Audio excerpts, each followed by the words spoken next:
शादी हो गई, 1 साल 2 साल लो। हो गए, अब तो भाई और क्या काम बचा है जिंदगी में। एग्जैक्टली टाइम में आप उस समय यूएस में थे जब यूएस आपके में बच्चे थे, हुए, करेक्ट, और उसमें एंड हमारे with no help no help, handling या whole delivery process and the twins. Correct. When he was born, I was 39 years old. Oh. And I am now over 40 and now I'm currently expecting my second. सो लोग क्या कहेंगे वो तो कहते ही रहेंगे, कहते ही रहेंगे, हाँ। तो वो हमें नहीं सोचना है। किसी अनजान इंसान को प्रॉब्लम बोलना कई बार आसान हो जाता है, क्योंकि हमें फर्क नहीं पड़ता वो अगर हमें जज भी कर ले तो, है ना। Correct, हाँ। अपना कोई जज करता है तो हमें बुरा लगता है।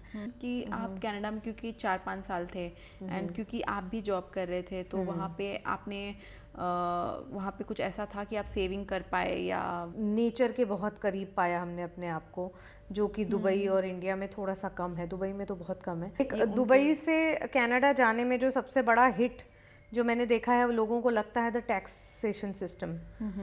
सो hi guys, this is Smita from SS the versatile couple. और जो मेरे चैनल पे न्यू है, मैं उनको अपने बारे में थोड़ा ब्रीफ बता दूं। मैं ये channel SS the versatile couple अपने हस्बैंड के साथ छोटे छोटे व्लॉग्स बनाती हूँ। प्रोफेशन से मैं सॉफ्टवेयर इंजीनियर हूँ। तो गाइस, आज हमारे साथ है एक बहुत ही स्पेशल गेस्ट, अंशु, द को founder of the talk nest, जो ऐसे लोगों को हेल्प करती हैं जो काफ़ी इमोशनली ब्रेक डाउन होते हैं, जो आजकल लोगों को काफ़ी अपने लोगों से शेयर नहीं कर पाते अपनी बातों को। तो ये उन लोगों को हेल्प करना चाहते हैं जो आप अपनी बात उनसे शेयर कर सके और उनको हेल्प करें इमोशनली, जो मेंटली जो प्रॉब्लम्स होते हैं। आजकल लोग डिप्रेस होते हैं। मैं भी अभी क्योंकि इस तरह से इस मोमेंट से गुजरी हूँ कि मैं अपनी बातें सबसे शेयर नहीं कर पाती कि मैं अगर बोलूँगी तो लोग क्या सोचेंगे, क्या मेरे बारे में जज करेंगे। पर क्योंकि मेरी ये फ्रेंड आज हमसे मिलने आई है, तो मैं ये लोगों को हेल्प करना चाहती हूँ कि वो अपने बारे में बताएं और क्या है इनका मकसद ये द टॉक नेस्ट चलाने का। तो मैं मिलाती हूँ आपको अंशु, द टॉक नेस्ट।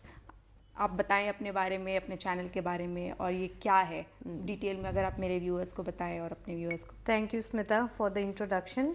सो मेरा नाम अंशु है, और मैंने और मेरी एक फ्रेंड जिनका नाम है रिचा सूद, हम दोनों ने एक ये चैनल शुरू किया है जिसका नाम है द टॉक नेस्ट। मेन हमारा जो पर्पज़ है इसको शुरू करने के पीछे, to bridge the gap between people with pain, people with any kind of emotional problems or any difficulties or any challenges, and bridge the gap between them and the professional help. क्योंकि मैंने और रिचा, हम दोनों ने ये realise किया कि जितने लोगों को भी हमने देखा है कि लोग प्रोफेशनल हेल्प के लिए जाते हैं, वो उनमें से बहुत सारे लोग, अगर आप कभी करीब से उनको जानो, तो बहुत सारे लोगों को एक्चुअली प्रोफेशनल हेल्प की ज़रूरत नहीं है। उनको सिर्फ एक ऐसे इंसान की ज़रूरत है जो उन्हें सुन सके और समझ सके, जिससे वो खुल के अपने दिल की बात कर सके। करेक्ट। और इंडिया में स्पेशली हमने ये देखा है कि आज भी सोसाइटी में थोड़ा टैबू है इस चीज़ को लेके। बहुत सारे लोगों को सालों लग जाते हैं प्रोफेशनल हेल्प तक पहुंचने में। पहले तो ये रियलाइज़ करने में कि हमें ये प्रॉब्लम है, हमें किसी हेल्प की ज़रूरत है, और दूसरा रियलाइज़ होने के बाद भी वो एक करेज दिखाना कि अब मैं किसी थेरेपिस्ट या काउंसलर के पास जाऊं, ये लोगों को सालों साल लग जाते हैं, लोग कर नहीं पाते। तो while they are struggling and while they are deciding in their mind कि हमें एक थेरेपिस्ट के पास जाना है, हम वो उस गैप में उनका सपोर्ट बनने के लिए हैं कि हम हाथ थाम के उनको, चाहे वो उनकी मुश्किल से निकाल पाएँ, और अगर हमें लगता है कि नहीं, वो शायद हमारे बस में नहीं है उनको मुश्किल से निकालना, उनको वाकई एक प्रोफेशनल हेल्प की ज़रूरत है, तो guide them towards that help. ये आपने बहुत अच्छा शुरुआत किया है Anshu, and all the best, because जिस जनरेशन में हम हैं अभी, हम लोगों को देख रहे हैं, मैं इतने लोगों से मिलती हूँ, बहुत ऐसे लोग हैं जिनको अपना बात किसी से शेयर करना होता है, बट वो नहीं कह पाते कि ये मुझे मेरे बारे में क्या सोचेगा। इनफैक्ट वो अपने घर पे भी नहीं बता पाते कि क्या हम उनको बोल देंगे तो वो और परेशान हो जाएं, कोई भी रीज़न से वो अपना शेयर नहीं कर पाते, और वो अपनी डिप्रेशन में ही रहते हैं, और वो उनके लाइफ में और नेगेटिव इम्पैक्ट करता है। तो ऐसे लोगों की हमें बहुत ज़रूरत है, और खासकर ये आज के जनरेशन के लोगों को अगर कोई गाइड करने वाला ऐसा मिले तो इट्स द बेस्ट थिंग जो आप कर रहे हो। सो हमारा ये मेन पर्पज़ यही है, to give them that listening ear, shoulder जिस पे वो लीन ऑन कर सकें। जो कि कई बार हम, क्या होता है ना, हमारे आसपास बहुत सारे हमारे चाहने वाले लोग हैं, हमारे फैमिली मेम्बर्स हैं, फ्रेंड्स हैं, बट हम उनसे अपनी प्रॉब्लम बता नहीं पाते इस डर से कि शायद वो हमें जज करेंगे, एग्जैक्टली। है ना, वो क्या सोचेंगे हमारे बारे में। किसी अनजान इंसान को प्रॉब्लम बोलना कई बार आसान हो जाता है क्योंकि हमें फर्क नहीं पड़ता वो अगर हमें जज भी कर ले तो, है ना। अपना कोई जज करता है तो हमें बुरा लगता है। तो इसलिए भी हम एक वो न्यूट्रल इंसान हैं जो हम बायस, जैसे आपका अगर कोई प्रॉब्लम है, लेट्स से आपकी अपने हस्बैंड के साथ कोई दिक्कत चल रही है, आप अगर अपनी फ्रेंड के पास जाके वो प्रॉब्लम बोलो तो वो हमेशा will be biased towards you, correct, है ना। She will not probably think about the angle from your husband's point of view, right. So हम बायस हो जाते हैं अपने लोगों के लिए, ना चाहते हुए भी। वो केयर में, प्यार में बायस हो अगर हम जाते अपनी हैं, फैमिली मेंबर्स को भी बोले वो तुम्हारे लिए तो बायस वो हमारे लिए है ना। होंगे, भले वो सामने वाला बंदा सही हो, हम अपना पॉइंट रखेंगे, but he will not support the other person, they will just listen to what they want to listen. Yes yes. So ऐसे में अगर हम एक न्यूट्रल इंसान के पास जाएं जो या फिर दोनों को इक्वली जानता हो या किसी को नहीं जानता हो, तो वो एक न्यूट्रल ओपिनियन देगा, वो न्यूट्रल सोल्यूशन देगा। तो वो उस तरह से भी हमें लगता है कि हम थोड़ी ज़्यादा हेल्प कर पाएंगे लोगों की, अगर वो एक स्टेप लेके हमें अप्रोच कर पाएँ तो यही हमारी कोशिश है।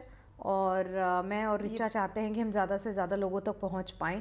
एंड आई नो कि आपका भी एक ऐसा ही चैनल है जिस पे आप अपने एक्सपीरियंसेस शेयर करते हैं, लोगों को अपने एक्सपीरियंस के बेस पे गाइड कर सकते हैं। तो टेल अस, शायद ये वीडियो शायद हमारे जो थोड़े बहुत फॉलोवर्स हैं वो देख रहे होंगे, so they will know more about what you do. So tell us more about your platform. तो अंशु, मैं बताना चाहूँगी, पहले जब मैंने ये स्टार्ट किया था ये अपना चैनल, तो मैं स्मिथ्स डायरीज़ करके मैंने ये बनाया था। क्योंकि मैं लोगों को सिर्फ वो रोज़ का वीडियो, नॉर्मल मैं क्या कर रही हूँ, कहाँ घूम रही हूँ, बेसिक उनको अपने बारे में थोड़ा, मुझे क्योंकि वीडियो बनाना, घूमना पसंद है, तो मैं वो बना के डालती थी, अपडेट करती थी।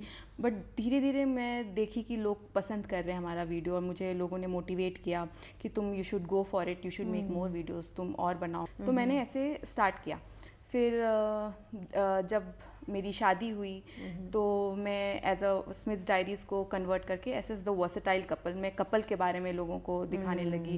ये जैसा हम करते हैं वो हम दिखाना चाहते हैं लोगों को, कि जहाँ हम घूम रहे हैं या हम अपने ड्रीम्स को जो सोचे हैं हमें करना है वो हम कर रहे हैं। ऐसा नहीं है कि लोग आज के जनरेशन में लोग बस भाग रहे हैं कि हमें ये करना है, वो करना है, कल का सोच के हॉबीज को थोड़ा सा साइड में रख रहे हैं कि हम ये करेंगे। एग्जैक्टली। तो मेरे और मेरे हस्बैंड का मेन पर्पस है कि कल हो ना हो, वी डोंट नो, राइट। तो हमें है कि आज जो है हमको वो करना है, जो हमने सोचा है, बकेट लिस्ट है, ओके दिस हमने ये किया, हमने वो किया। लोग क्या कहेंगे वो तो कहते ही रहेंगे, हाँ। तो वो हमें नहीं सोचना है। मेरे एक्सपीरियंस से आप कितने भी अच्छे हो लो, कितना भी अच्छा कर लो, कुछ भी कर लो, लोग आप में एक कमी तो ज़रूर ही निकाल देंगे। बिल्कुल, हाँ। तो हमें क्यों सोचना कि ये exactly, हाँ। हमें नहीं सोचना। तो मैं और मेरे हस्बैंड के नाम पे मैंने एक ऐसे यूट्यूब पे व्लॉग बनाना स्टार्ट किया और इंस्टा पे बनाया।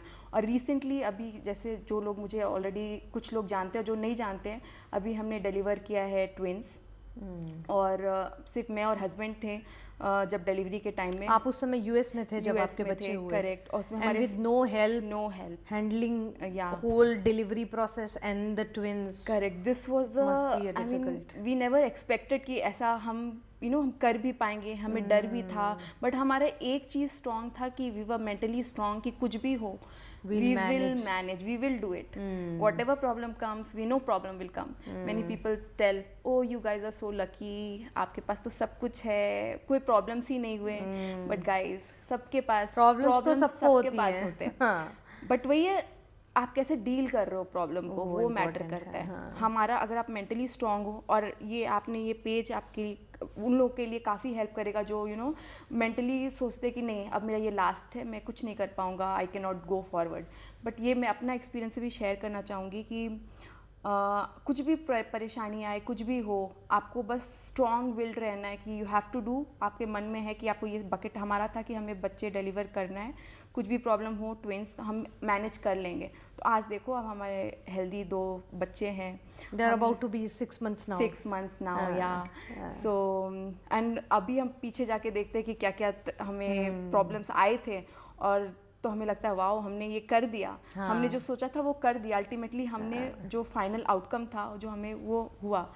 सो बेसिकली ये चैनल पे हम वही दिखा रहे हैं, एसएस वर्सेटाइल कपल। और मैं अंशु आप पहले अपने व्यूअर्स को थैंक यू बोलना चाहूँगी। पूछो क्यों? क्योंकि अभी रिसेंटली मैंने कुछ वीडियोस बनाए थे मदरहुड से रिलेटेड अपने। अच्छा, based on your recent experience या और मैंने एक्सपेक्ट नहीं किया था कि लोग इतना लाइक करेंगे, क्वेश्चंस पूछेंगे। तो मेरे एक रीसेंट वीडियो पे काफ़ी व्यूअर्स आए हैं, लाइक मोर देन 95,000 व्यूज़।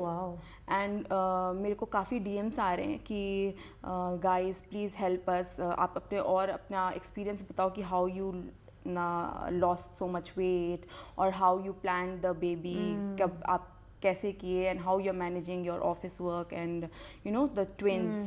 तो मैं इस पे डिटेल बताऊंगी, मे बी वीडियो बनाऊंगी लोगों को मोटिवेट करने के लिए। बट या this channel has help me and I am seeing कि लोग हैं जो इंटरेस्ट ले रहे हैं, उनके पास काफ़ी क्वेश्चंस हैं जो वो सोच रहे हैं कि कोई सही बंदा गाइड करने के लिए मिले और अपना रियल एक्सपीरियंस बताए। क्योंकि हमने अपना डिलीवरी यूएस में किया था, वहाँ काफ़ी प्रोसेस था कि और हमारे लिए भी ये नया था क्योंकि हमारे कोई रिलेटिव वहाँ पे नहीं थे हमारे साथ।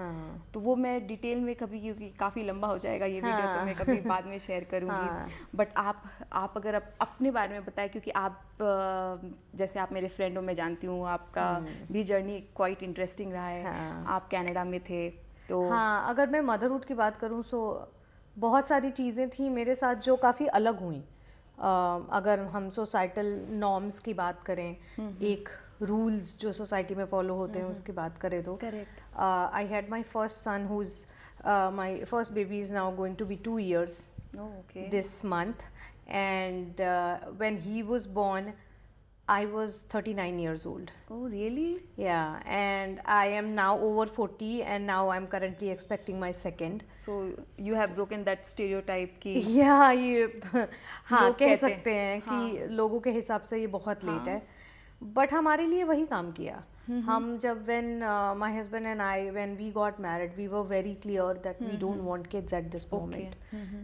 We want to do certain other things first before we think about this. उस टाइम पे ऑनेस्टली मैं बोलूँ तो हमें शायद यंग थे, हमें ऐसा लगता था कि नहीं यार बच्चे नहीं करने हैं, कभी भी नहीं करने हैं, हम दोनों बहुत हैं। सो हम उस समय अपने करियर्स पे ध्यान दे रहे थे, घूम फिर रहे थे, दुनिया देख रहे थे, अपनी हॉबीज़ अपने पैशंस को पे फोकस कर रहे थे।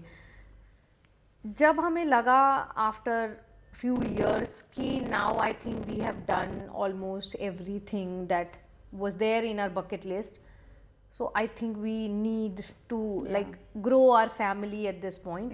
जब वो automatically हमारे अंदर आया, हमने आपस में बात करनी शुरू करी, फिर लगा कि हाँ we both are ready, then we went ahead with this कि let's go and like try for a baby and then we had our son. मैं already 39 years की थी उस समय, और अभी आप वापस प्रेग्नेंट हो। हाँ। तो congratulations again. Thank you so much. हाँ। So ये, और मैं ही एक्सपीरियंस बताऊँ अपने साथ, मेरे साथ ये हुआ था कि जब मेरी सेकेंड प्रेगनेंसी की न्यूज़ मैंने लोगों से शेयर करी, सो फैमिली फ्रेंड्स ऑब्वियसली हर कोई खुश था, लेकिन जो वो एक साइलेंट जजमेंट मुझे दिख रही थी लोगों की आंखों में। बहुत सारे, कुछ लोगों ने तो वर्बली बोला भी, कुछ लोगों ने बोला नहीं, हेजिटेट किया, लेकिन समझ आ जाता है ना व्हेन पीपल जज यू। सो वो कि यार 40 साल की एज में माँ बन रही है दोबारा से, अब सोच नहीं रहे हो तुम, मतलब कैसे, तुम 60 साल के हो गए तो तुम्हारा बच्चा 20 साल का भी नहीं होगा। आप ये बहुत इंटरेस्टिंग बात बता रहे हो अंशु, क्योंकि मैं अभी, क्योंकि मेरे भी ऐसे कुछ नोन पीपल है, फ्रेंड्स है जो ये बोलते, अभी वो करना चाहते हैं प्लान, और वो ऑलरेडी 35 प्लस है, और वो पूछते हैं कि वो चाहते हैं कि हम दूसरा प्लान करें, बट वो फिर मन में एक हेजिटेंट रहता है कि क्या हम प्लान करें, is it the right age, क्योंकि उनको ये लोग सोसाइटी में ये कहा गया, ये मानते हैं कि नहीं you should plan baby by age of 30, बहुत डिफ़िकल्टी होगी, यू कैन नॉट प्लान। तो वो अभी डर रहे कि हम कर पाएंगे या अभी कुछ दिक्कत होगी या फर्टिलिटी में कोई प्रॉब्लम्स आएंगे तो पॉसिबल नहीं है। सो आप जैसे बता रहे हो, आप लाइव एक्सपीरियंस हो कि आप 39 में फर्स्ट किए, अभी आप 40 प्लस हो एंड यू हैव प्लान। सो आप बताना चाहोगे इसके बारे में? हाँ, मेरे हिसाब से तो अगर मेरा ओपिनियन पूछो आप, तो मैं ये कहूँगी देयर इज़ नो राइट और wrong age for pregnancy for a child. जब आप रेडी हैं वही आपके लिए राइट एज है, चाहे वो 20 साल की उम्र में है। If you are ready that's your right age. अगर वो 40 साल की उम्र में है, if you are ready that's your right age. You just need to take care of your health, कि आपकी हेल्थ सही है, आपका शरीर स्ट्रांग है, आप मेंटली भी स्ट्रांग होने आप चाहिए, मेंटली किसी स्ट्रांग के होने प्रेशर में चाहिए. नहीं कर रहे हो. हाँ, क्योंकि लोग इतना आजकल की सोसाइटी में, अंशु मैंने देखा है, लोग प्रेशराइज कर देते, even they are the age of less than 30, लोग बोल रहे हैं हाँ शादी हो गई, शादी हो गई, 1 अब साल 2 बच्चा साल कर लो. हो गए, अब तो भाई और क्या काम बचा है जिंदगी में. एग्जैक्टली. तो वहीं पे होता वो है प्रेशर आता है, एंड फिर वो आजकल इतने इश्यूज हो रहे हैं. बहुत. और वो प्रेशर में आके बहुत लोग गिव इन कर देते हैं. थोड़ा अपने मन के अंदर भी डर, जैसे आप बता रहे हो आपके व्यूअर्स के अंदर बहुत सारे लोग हैं जिन्होंने आपको मैसेज किया कि ये डाउट है कि करें कि नहीं करें. अब जब आप ऑलरेडी उस डाउट में हैं, तो ऐसे में सोसाइटी से, फैमिली से अगर प्रेशर आ रहा है तो आप गिव इन कर देते हो उस प्रेशर में, राइट. लेकिन क्योंकि आप अंदर से रेडी नहीं हो, वो कहीं ना कहीं वो फ्रस्ट्रेशन बाहर आती है. और पोस्टपार्टम जर्नी आपको तो पता है, आप अभी जी रहे हो उस जर्नी को करंटली, राइट. सो आपको पता है कि पोस्टपार्टम जर्नी वैसे भी बहुत मुश्किल होती है. इतने सारे हार्मोनल चेंजेस होते हैं हमारे अंदर, बॉडी इतनी घायल होती है हर तरह से, एक तरह से देखा जाए तो. मेंटली हम कंट्रोल नहीं कर पाते अपने इमोशंस पे, because that's something hormonal going on inside, वो हमारा कंट्रोल नहीं है उन पे. और इतनी सारी चीज़ों में इफ़ अगर ये डिसीजन मेरा अपना नहीं है, सो मैं तो और फ्रस्ट्रेट हो जाऊंगी ना. सो फिर आप मैनेज ही नहीं कर पाओगे, आप मैनेज ही नहीं कर पाओगे, बिकॉज वो गुस्सा निकलता है फिर सामने वाले पे कि यार तुम्हारे प्रेशर में मैंने ये कर लिया. Correct. Which should not be the case, because जो बच्चा आया है आपके पास, वो तो उसकी तो कोई गलती नहीं है ना, उसको तो पूरा 100% अटेंशन और प्यार मिलना चाहिए. So it's not fair for you and it's not fair for your future child कि आप वो किसी और प्रेशर में आके करो. वो आपको बच्चा तभी करना चाहिए जब आप रेडी हो, आप और आपका पार्टनर मेंटली स्ट्रांग हो. क्या इसमें फाइनेंशियली स्ट्रांग होना भी ज़रूरत है या थोड़ा बहुत? तो यस, डेफिनेटली. और ये सारी चीज़ें ना मुझे लगता है रिलेटेड है, कि आप मेंटली और फिजिकली रेडी ही तब होगे जब आप फाइनेंशियली थोड़े स्टेबल हो. अब फाइनेंशियली स्टेबल होने की डेफिनेशन हर किसी के लिए अलग हो सकती है. वो ऐसा ज़रूरी नहीं है कि मैं फाइनेंशियली जिस स्टेज पे हूँ उसी स्टेज पे पहुँचना ज़रूरी है, या कोई और जिस स्टेज पे है उसी पे. आपका अपनी लाइफस्टाइल, आपके अपने एम्बिशंस, और उसको लेके आप अगर एक डिसेंट स्टेटस पे हैं, जिस तरह की आप लाइफ अभी जी रहे हैं, अगर आप वो बच्चे के बाद भी मेंटेन कर पाएंगे, then you are ready. It's completely a personal choice. Obviously financials का तो कम्प्लीटली अ पर्सनल चॉइस कि किस तरह को कब आप रेडी होना. बट सबसे ज़्यादा इम्पोर्टेंट है वो है मेंटली रेडी होना. Yes yes, definitely. In fact physically भी मैं एक बार को बोलूँगी कि फिजिकल हेल्थ का ख्याल रखना तो देखिए सबके लिए ज़रूरी है ना. ये तो मैं यंग लड़कियों को बोलूँगी जिनकी अभी तक शादी भी नहीं हुई है और जो दूर दूर तक अभी इस चीज़ से दूर है. मैं उनको भी बोलूँगी आज से ही आपको अपनी हेल्थ का ख्याल बहुत ज़रूरी है करना है, क्योंकि आजकल PCOD, PCOS बहुत इतने सारे कॉमन इश्यूज हो गए. और ये सब लाइफस्टाइल डिजीजेज हैं. ये सब इसीलिए होते हैं क्योंकि हम अपने हेल्थ को ध्यान नहीं दे इग्नोर करते हैं बाकी सारी चीज़ों के आगे. तो अगर आपका शरीर और आपका मन स्ट्रांग है, you can deal with anything at any point of time, है ना. तो वो आई मीन जब आप रेडी हो तो रेडी हो, वही चीज़ है मेनली. बाकी अगर आपको लगता है कि आपके व्यूअर्स के कोई क्वेश्चंस हैं, you can always direct it towards me, जो अगर मैं आंसर कर सकती हूँ तो. क्योंकि अभी तो अंशु, अभी आप बिलीव नहीं करोगे, इतने सारे DMs आ गए मुझे, और मुझे मैं कुछ टाइम एक्स्ट्रा निकालना पड़ेगा उनको, उनके सवाल के जवाब देने के लिए और अलग सेपरेट वीडियो बनाने के लिए. क्योंकि most of the female specially उनके क्वेश्चंस आ रहे हैं कि जो हमने ऑलरेडी जवाब दे दिया है, ये कि एज कौन सा परफेक्ट एज है, वी आर प्लानिंग, ट्विंस के बारे में बताओ, और कैसे हम अगर कोई फैमिली सपोर्ट नहीं है कैसे हम अकेले कैसे मैनेज कर पाओगे, ट्रैवलिंग कैसे करते हैं बेबी के साथ. तो बेसिकली इनके ये क्वेश्चंस हैं. जैसे मैंने बताया कि हमारा ये जो चैनल है द टॉकनेस, जो मैंने और मेरी फ्रेंड रिचा ने शुरू किया है. रिचा, मैं थोड़ा सा रिचा के बारे में यहाँ बताना चाहती हूँ. She is almost 7-8 years older than me. Okay. And she has one teenage boy at this point. She has only one child, and she had her child when she was in her late 20s, almost starting of her 30s. Okay. So हमारे पास दोनों examples हैं. हाँ. एक जिन्होंने एक society rules के हिसाब से, जैसे होता है राइट एज जिसको कहते हैं, वो उन्होंने उस एज में अपना बच्चा प्लान किया, एंड देन आज की डेट में वो अपना ड्रीम, अपना एम्बिशन परस्यू कर रही हैं.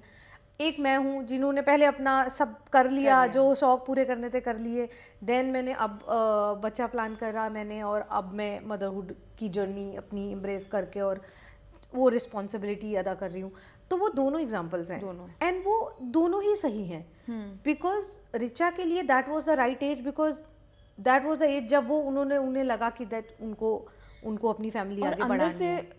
खुद को पता होना चाहिए कि क्या सही Exactly, है, हाँ। ना कि किसी के प्रेशराइज में। हाँ, और रिचा के बारे में मैं थोड़ा सा और यहाँ पे ऐड करना चाहूँगी, व्हेन शी हैड हर सन, उनका करियर थोड़ा सा एक वो होल्ड बैक हो गया था depending upon certain family situations and then motherhood and everything.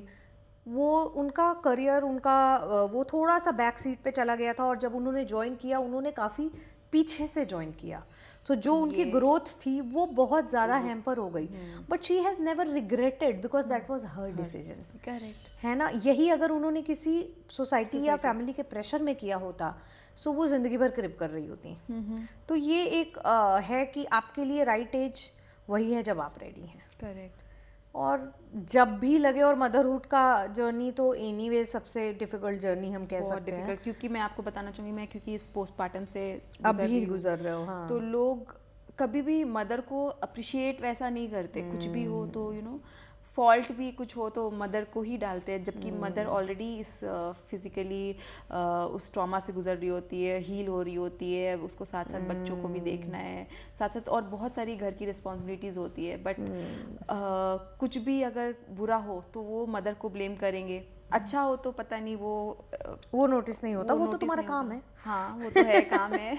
हाँ। वही है। तो और कुछ आप बच्चे बीमार हो गए तो जरूर माँ ने कुछ खाया होगा, कुछ खा लिया होगा, तुमने ध्यान नहीं दिया, जुकाम माँ को हुई होगी, तो ब्लेम तो सबसे पहले माँ को ही होता है। सबसे पहले। और मुझे तो एक और प्रॉब्लम है इस सारी होल सोसाइटी की थिंकिंग से मदरहुड के रेफरेंस में, कि मदर्स को वो जो एक डिवाइन प्लेस पे बिठा दिया है ना, कि माँ तो भगवान का रूप है, गलती भगवान तो गलती कर ही नहीं सकते। एग्जैक्टली। तुमने गलती कैसे कर दी, you are such a bad mother. You such. So मैं ये बोलना चाहती हूँ कि जिस माँ को इंसान की तरह ही देखो, उसने अपना आज ही, जब मेरा बच्चा पैदा हुआ उसी दिन मैं माँ बनी, मैं बचपन से माँ नहीं थी। सो मैं सीखना शुरू किया उस दिन। बच्चे जन्म होते हैं अंशु, ये सच में कहाँ ये है, ट्रू है कि माँ का भी जन्म होता है। उसके पहले तो मैं एक लड़की थी, एक वाइफ थी, दैट्स इट। और अपनी जो भी मेरी अपनी पहचान थी वो थी। माँ तो मैं उसी दिन बनी ना जिस दिन मेरा बच्चा पैदा हुआ। सो मैं, और कोई मैनुअल, कोई बुक, कोई कोर्स तो है नहीं जिसमें आपको सिखाते हैं कि हाँ जी माँ कैसे बनते हैं, करेक्ट, क्या करना होता है, कैसे करना होता है। Everybody learns on the job. And सबके बच्चे अलग होते हैं, सबका बच्चे एक्सपीरियंस अलग होता है। हाँ। कुछ बोलते कि नहीं मैंने तो ये किया अपने बच्चों के साथ, मैंने ऐसे पाला है, तुम भी पालो, मैंने ये खिलाया तुम भी यही खिलाओ। तो वो एक वो स्टेंशियल थोड़ी है जिसमें सब फिट हो जाएंगे। करेक्ट। जिनके एक से ज्यादा बच्चे होते हैं, आप उनसे पूछिए, उनके ही अपने 2 बच्चे बिल्कुल एक दूसरे से अलग होते हैं। उनके अपने ही एक ही माँ के 2 बार अगर वो माँ बनी है तो दोनों बार के एक्सपीरियंस बिल्कुल अलग होते हैं। जो तौर तरीके एक बच्चे के साथ काम करते हैं वो दूसरे के साथ नहीं काम करते। तो अगर वो 2 बार माँ बनी है तो उसको 2 बार सीखना है। 2 तरह के बच्चों को वो करना, आपको हमेशा एक नया ही एक्सपीरियंस मिल रहा है। और don't think of mothers as some devi और सम डिवाइन पर्सन जो कि अपने आप को न्यौछावर कर देगी अब अपने बच्चों के आगे। नहीं, वो भी इंसान है भाई। क्योंकि ये बहुत लोगों ने पूछा कि how you are managing work and babies both simultaneously. तो मैं सबको वही बताना चाहूँगी कि आप ये टोटली इट्स वंस चॉइस कि आप जाना चाहो ऑफिस या नहीं जाना चाहो। बट अगर आप दोनों अच्छे से मैनेज कर रहे हो, क्योंकि आपको मैनेज तो दोनों को बेस्ट, आप ऑफिस में भी आप एक्सक्यूज़ नहीं दे सकते हो, ऑफिस में भी आपके पास बहुत रहता है, वहाँ पे भी आपके पास प्रेशर रहेगा। But once you are strong enough to deal with both, तो नथिंग इज़ इम्पॉसिबल, आप आराम से कर सकते हो। क्योंकि मैं बच्चों के साथ जिम भी जाती हूँ शाम को, मैं, मेरे हस्बैंड, अगर मेरे जो व्यूअर्स मेरे व्लॉग्स को देखते हैं, हम बच्चों को अपने साथ ले, अभी तो वो छोटे हैं तो हमारे साथ स्ट्रॉलर में जाते हैं, मैं उस पर भी डिटेल वीडियो बनाऊँगी। तो हम सब कुछ साथ कर रहे हैं, हम ऐसा नहीं है कि हम अपना लाइफ बच्चे के बाद सब छोड़ भी दिया है। हाँ। बहुत लोग होते हैं कि नहीं अब कुछ नहीं है, अब लाइफ खत्म है। नो, ऐसा भी नहीं होना चाहिए। आपको प्लान करना है, आपको सब कुछ एक चीज़ मैं इसमें, आपने बहुत एक अच्छी बात बोली और मैं इसमें थोड़ा सा ध्यान दिलाना चाहूँगी लोगों का कि जैसे you lost weight, all the pregnancy weight you already lost, you are back into your pre pregnancy weight I guess. और वो आपने बहुत क्विकली किया, अभी आपके बच्चे 6 महीने के भी नहीं हुए हैं, you are already back in your original shape. ये आपने क्यों, ये कहाँ से आपको लगा, ये आपकी अपनी इच्छा थी, अपना वो था कि नहीं यार मुझे ये करना है, या फिर कहीं कोई एक प्रेशर था कि अरे ये फिगर खराब हो गई है या क्या है, हेल्थ में मुझे तो वापस करना करेक्ट, है? ये बहुत अच्छा क्वेश्चन आपने पूछा अंशु, क्योंकि फर्स्टली मेरे पास फर्स्ट फोकस तो बच्चों पे था। मेरा ये वेट लॉस का कुछ था ही नहीं मन में कि नहीं मुझे तो वेट लॉस करना है, मेरे को फॉर्म में जाना है। बट ये साइमल्टेनियसली मेरा था कि मुझे हेल्दी खाना है, मुझे घर का खाना है। मैं शुरू से, मेरे हस्बैंड का और मेरा यही है कि हमें एक हेल्दी लाइफस्टाइल जीना है। तो मैंने कुछ एक्स्ट्रा नहीं किया है कि मुझे क्विकली वेट लॉस करना है। मेरा मेन फोकस था कि I have to pay attention to my child, newborns. तो मैंने क्या किया, मैं क्विक टिप्स बताऊंगी लोगों को जो ऐसा सोच रहे हैं कि मैंने बहुत कुछ एडवांस कोर्स किया रिड्यूस करने के लिए। ऐसा कुछ नहीं है। मैंने सिर्फ सिंपल फंडा home food, home cooked food खाया। मैंने बहुत ही हेल्दी खाना खाया, बाहर का जंक फूड वगैरह अवॉइड किया। और अब क्योंकि पहला 2 महीना टाइम डिफिकल्ट होता है कि मेरा सिजेरियन हुआ था, तो इट्स नॉट इजी कि आप तुरंत पैर पे खड़े हो जाओ, चलना फिरना एक्सरसाइज शुरू कर दो। मैंने अपने बॉडी को टाइम दिया कि when I feel good I will start walking slowly. मैंने first 2 months like I was completely rest, I was on rest. मैंने अपने बॉडी को टाइम दिया, मैं प्रॉपर मसाज लिया मैंने, और फिर हेल्दी खाया मैंने। बेसिकली शुरू में वो दलिया खिचड़ी, फर्स्ट 1 month 45 days तो मैंने बहुत स्ट्रिक्टली अपना डाइट फॉलो किया। फिर आफ्टर अ मंथ मेरे को लगा कि no, my body is little better. तो मैं थोड़ा थोड़ा वॉक से शुरू किया मैंने। फिर लाइक 1.5 month 2 month के बाद धीरे धीरे मुझे लगा कि मैं थोड़ा योगा कर सकती हूँ। ओके, जिम में थोड़ा सा extra, not very heavy weight lift, कुछ नहीं, क्योंकि हैवी हम उठा ही नहीं सकते अभी। तो मैंने फिर थोड़ा थोड़ा करके ऐसे एक्सरसाइजेस वगैरह शुरू किए और खाने पे पूरा ध्यान दिया। बस अभी मैं, क्योंकि मैं एक प्लस पॉइंट है कि मैं फीड कर रही हूँ, शायद उसने भी प्लस है कि वो हेल्प मी। बट ऐसा मैंने कुछ मेजर कुछ किया नहीं। मैंने बस जिम, हेल्दी लाइफस्टाइल, ये मैं शुरू से फॉलो करती हूँ। एंड लोगों को भी बोलना चाहूँगी, फर्स्ट प्रायोरिटी है आप आपको देखो कि आपको कब लगे कि आप सही फील कर रहे हो अंदर से। ये नहीं है कि वो वेट रिड्यूस कर रहा है तो I have to start hitting gym and I have to reduce the weight. ये पर्पस तो होना ही नहीं चाहिए, क्योंकि फर्स्ट ईयर ऐसा है पोस्टपार्टम कि it takes time to heal. Exactly. मैं अभी आप हील नहीं हो जाते हो, क्योंकि इतना सर्जरी से आप गए हो। तो आप ये नहीं सोच सकते हो कि मेरे को जिम में जाके पूरा रिग्रेस एक्सरसाइज करना है। तो give time, know your body, understand कब आपको सही लगे, तब आप धीरे धीरे शुरू करो। और so basically you want to say कि आपको वो था कि मुझे फिट रहना है, मुझे बस मेरा हेल्दी रहना है, I am always believe and because you have already following that lifestyle, this was nothing new for you. So I was following the same lifestyle. मेरे लिए कुछ वो मेजर नहीं था। बस I tell people just follow healthy lifestyle. पर वो कहीं प्रेशर या कुछ नहीं था आपके दिमाग में कि अरे लोग क्या बोलेंगे या क्या? आपको हमेशा अपने पे कॉन्फिडेंस होना चाहिए। कभी, क्योंकि आपको वेट गेन होगा एंड जो लूज नहीं कर पा रहे हैं उनको कोई प्रॉब्लम नहीं है। वही मैं ऐड करना चाह रही थी कि ये कोई सेट टाइमलाइन नहीं है कि बच्चे हो गए अब 2 महीने के अंदर आपको सबके बॉडी अलग है, बॉडी टाइप्स अलग है, हार्मोन्स लड़कियों के इतने होते हैं।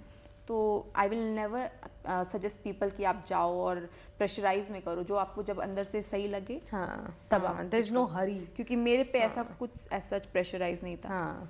मैंने पहले बच्चे के बाद मेरा प्रेगनेंसी वेट अभी गया नहीं था, मतलब मैंने कोशिश नहीं की थी। I was eating healthy, I was going for my walks and everything, but I was not doing anything extra. तो ऑब्वियसली वो प्रेगनेंसी वेट था। Okay.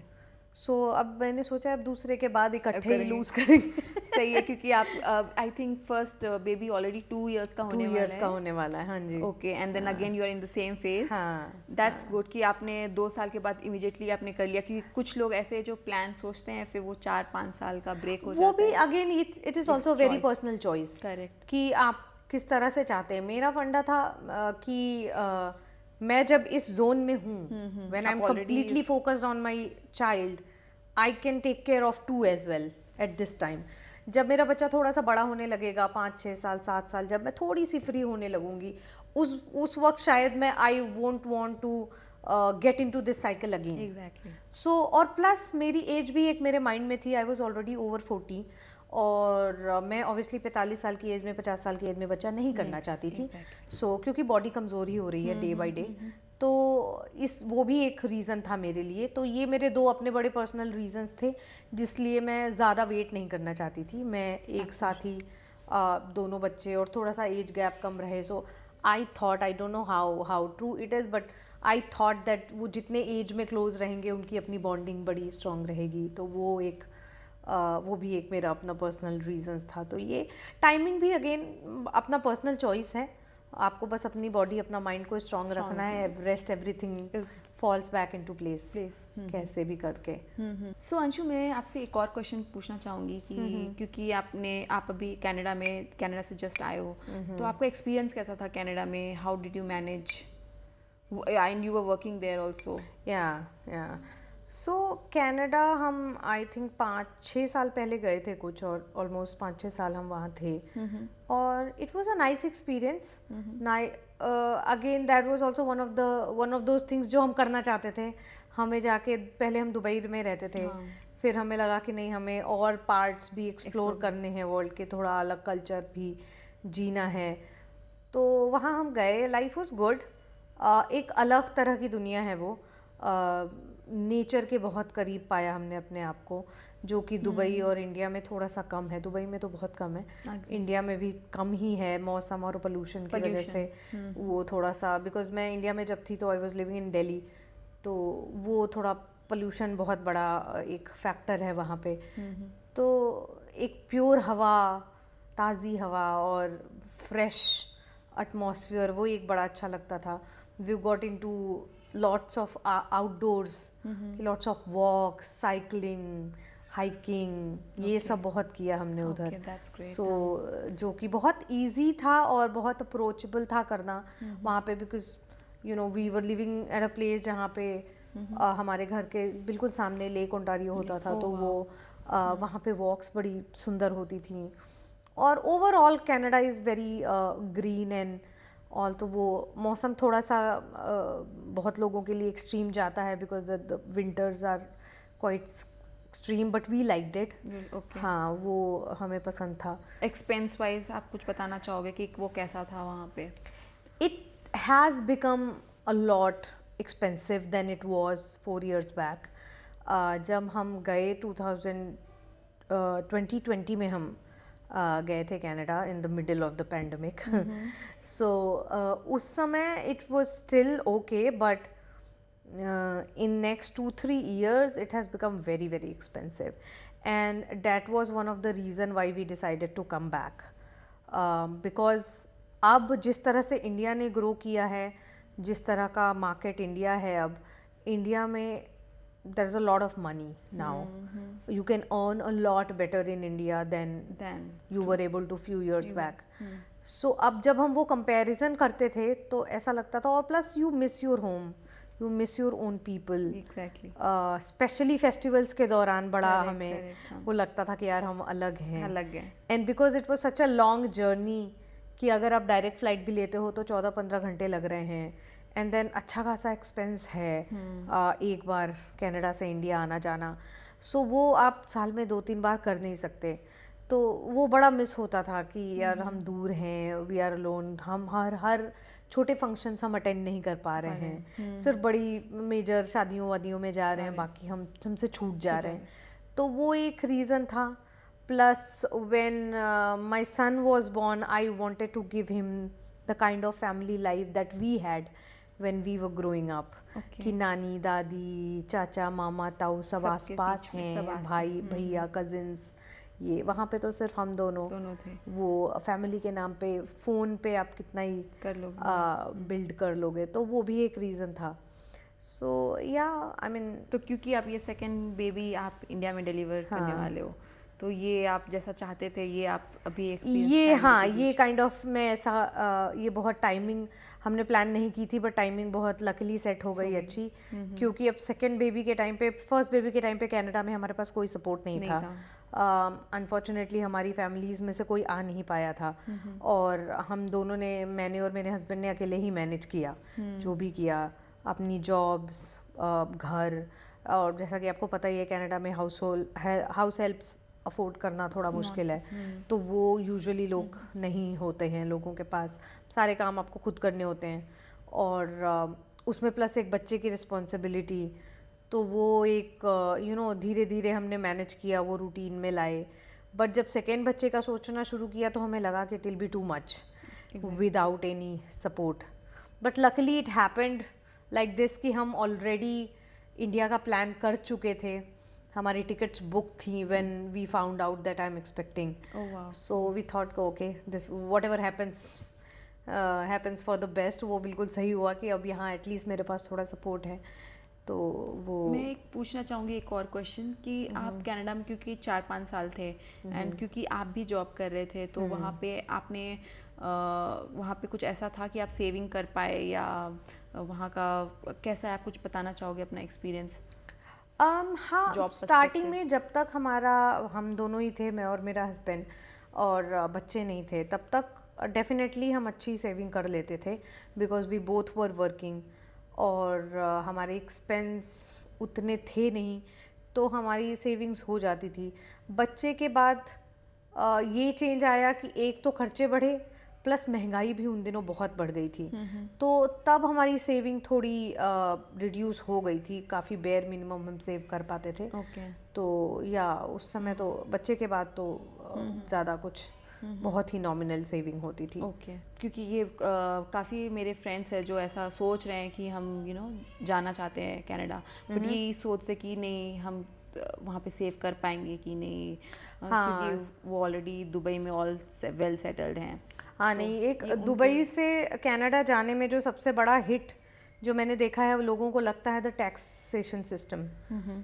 Canada has huge tax on income and Dubai has no income tax. So वो एक बहुत बड़ा आपको mentally वो लगेगा कि अरे यार, सैलरी तो मेरी इतनी थी, हाथ में तो बड़े कमा रहे हैं. वो भी है. तो वो एक हिट होता है. बट मैं ये बोलूँगी जिनको भी जाना है कनाडा, देखिए मैं ये सीधे सीधे ये नहीं बोल सकती कि ये सही है या गलत है, because it totally depends on how your situation, current situation is, and how you want to live, and what are your priorities. अगर आपकी प्रायोरिटीज़ हैं एक काम, शांति वाली ज़िंदगी, ज़्यादा भागा दौड़ी नहीं है, एक शांति से हम डिसेंट कमा रहे हैं, decent life, then maybe yes Canada is a place for you. But if you want to earn more, save more, then probably not. Okay. And if you are already earning well here in Dubai, Okay. then तो definitely not. Okay. I would suggest कि analyze कर लें आपकी अपनी current salary, current income, and plus आपकी industry की जो वहाँ पे क्या कनाडा में क्या आपका एक standard pay rate है, वो सब पता करना बहुत ज़रूरी है, क्योंकि ये इंडस्ट्री टू इंडस्ट्री भी बहुत वेरी करता है. जैसे मैं रिटेल इंडस्ट्री में काम करती थी, मैं एक रिटेल ब्रांड के साथ जुड़ी हुई थी. रिटेल इंडस्ट्री में जो कहते हैं वो फिर भी इनकम बहुत एक्स्ट्रावेगेंट नहीं होती है.